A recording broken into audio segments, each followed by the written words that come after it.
প্রিয় দর্শক, জানিয়ে দেব আমাদের হাতে থাকা সর্বশেষ আপডেট, আন্তর্জাতিক বাংলা খবর।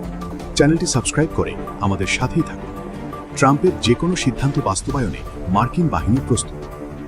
ইরানের পারমাণবিক কর্মসূচি ও ব্যালিস্টিক মিসাইল উৎপাদন হ্রাসকরণ নিয়ে ওয়াশিংটনের সঙ্গে প্রাথমিক আলোচনায় অগ্রগতি না আসায় দেশটির ওপর বড় ধরনের হামলার বিষয়টি পর্যালোচনা করছেন যুক্তরাষ্ট্রের প্রেসিডেন্ট ডোনাল্ড ট্রাম্প। বৃহস্পতিবার সংশ্লিষ্ট সূত্রের বরাতে মার্কিন সংবাদ মাধ্যম CNN এ তথ্য জানিয়েছে। এরই মধ্যে খবর এলো, ট্রাম্পের যে কোনো সিদ্ধান্ত বাস্তবায়নের জন্য দেশটির প্রতিরক্ষা বাহিনী প্রস্তুত আছে। ইরান ইস্যুতে বলতে গিয়ে মার্কিন প্রতিরক্ষামন্ত্রী পিট হেগসেথ এমন মন্তব্য করেন।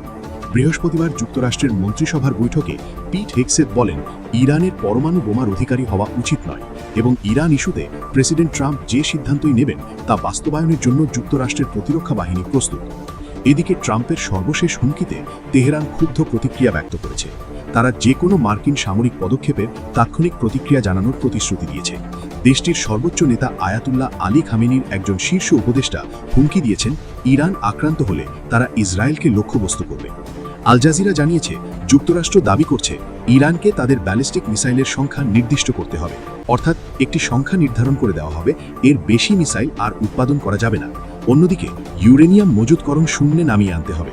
কাতার ভিত্তিক সংবাদ মাধ্যমটি বলেছে, ট্রাম্পের এই দাবি নিয়ে বৃহস্পতিবার ইরান ও যুক্তরাষ্ট্রের মধ্যে মধ্যস্থতাকারীদের মাধ্যমে যোগাযোগ হচ্ছে, কিন্তু ইরান ট্রাম্পের এই দাবি মানবে কিনা এ নিয়ে সন্দেহ আছে। সংবাদ মাধ্যমটি বলেছে, দুদেশের মধ্যে এসব ইস্যু নিয়ে অনেক বড় পার্থক্য রয়েছে। মার্কিনীরা যে দাবি করছে সেটি মানার ধারে কাছেও ইরান নেই। কিন্তু শঙ্কা হলো, যুক্তরাষ্ট্র মধ্যপ্রাচ্যে সামরিক শক্তি বৃদ্ধি করছে, ফলে তাদের হামলার আশঙ্কা অনেক বেশি। তবে ইরানিরা জানিয়েছে তারা সম্মানের সঙ্গে আলোচনা করতে চায়, একই সঙ্গে লড়াইয়ের জন্যও প্রস্তুত। এদিকে কোন ধরনের অস্ত্রে ইরানের কোন কোন স্থাপনায় হামলা চালাবে যুক্তরাষ্ট্র?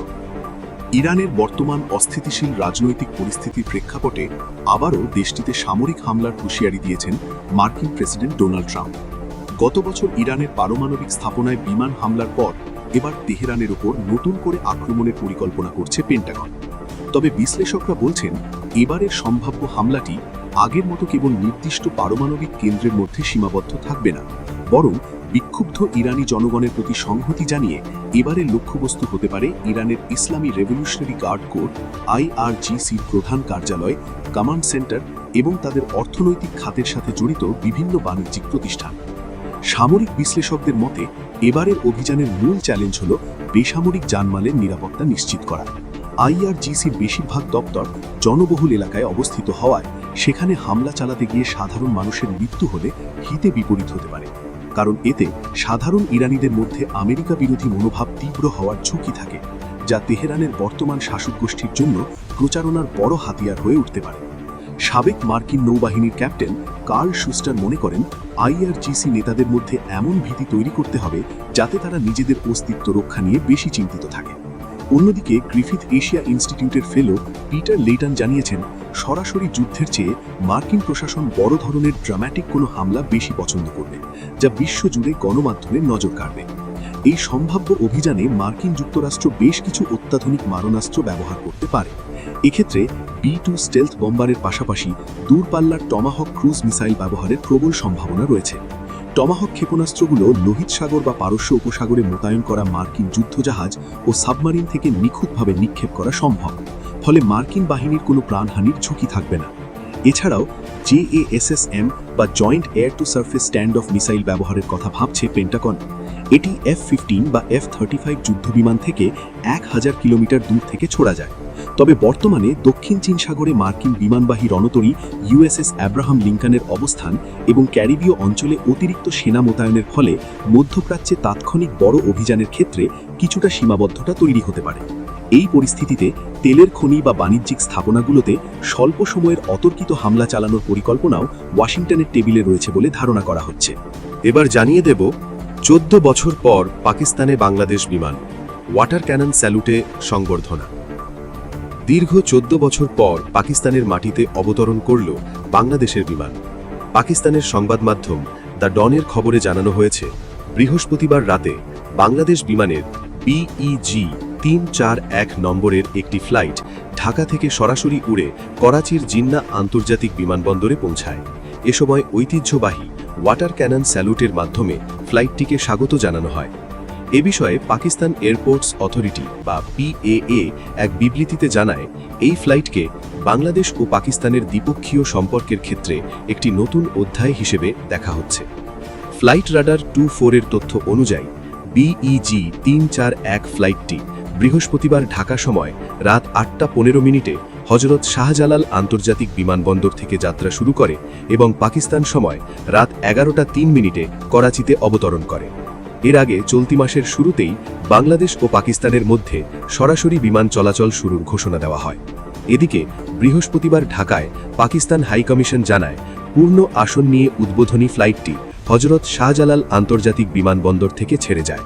এ সময় বাংলাদেশ বেসামরিক বিমান চলাচল ও পর্যটন বিষয়ক উপদেষ্টা শেখ বশিরউদ্দিন, ঢাকায় নিযুক্ত পাকিস্তানের হাইকমিশনার ইমরান হায়দার সহ সংশ্লিষ্ট কর্মকর্তারা উপস্থিত থেকে ফ্লাইটটির আনুষ্ঠানিক বিদায় জানান।